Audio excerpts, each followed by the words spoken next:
Overwhelm is an emotion that we all feel. And a lot of us have this misconceived idea of where overwhelm comes from. So a lot of us think that overwhelm comes from having too much on our plate. And that's not true. Overwhelm comes from a thought. And the thought is, I can't handle this, or something like that. This is too much. I can't do this. Whatever your thought is, and there's probably different flavors of it, that's what's causing you overwhelm. Now, when we feel overwhelmed, and I mean true overwhelm, there's a difference between stress and overwhelm. Stress is what you feel on the way to overwhelm. And when you feel overwhelmed, that is when you have to stop. So when you feel overwhelmed without actually acknowledging it, it's going to come out sideways by you quitting in some capacity.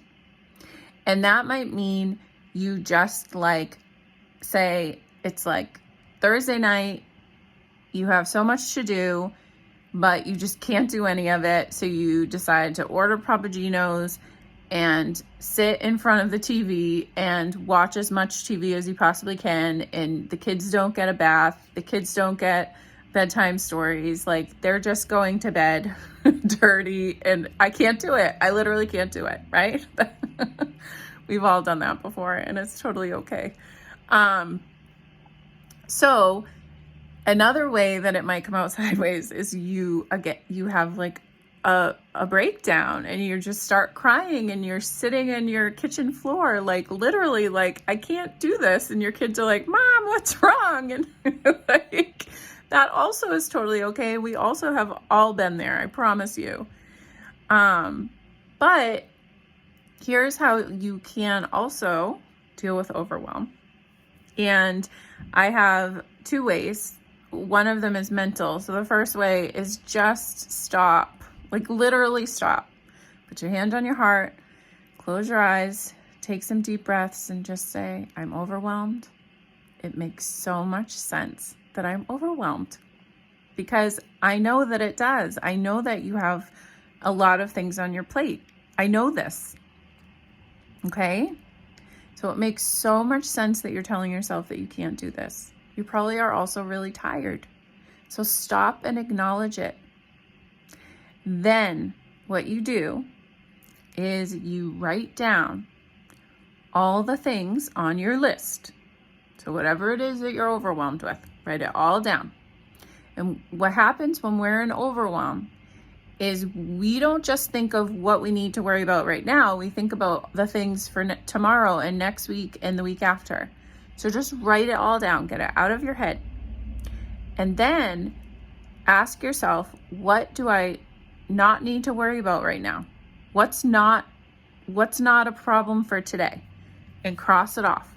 Cross it off. Also ask yourself, what's not actually my problem? Because that's another thing we do. We get attached to feeling overwhelmed. So we take on other people's problems that are not our own.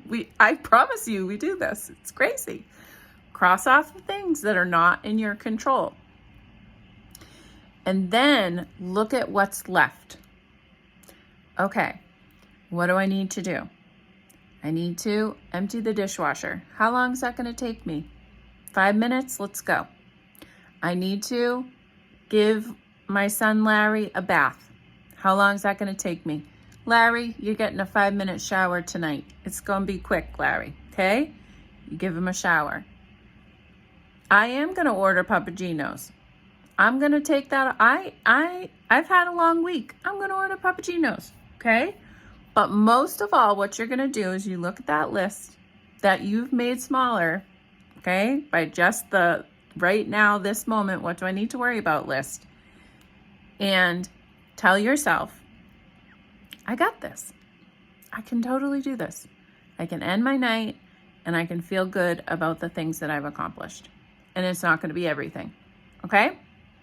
So let me know if you tried this. Let me know what works for you.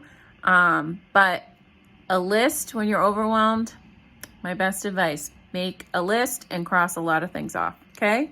All right, you got this. And also tell yourself, I've got this. Even if you don't think that you do, say, Kristen knows that I've got this. And I'm going to take her belief with me right now until I believe. Okay? I know you do. All right, bye.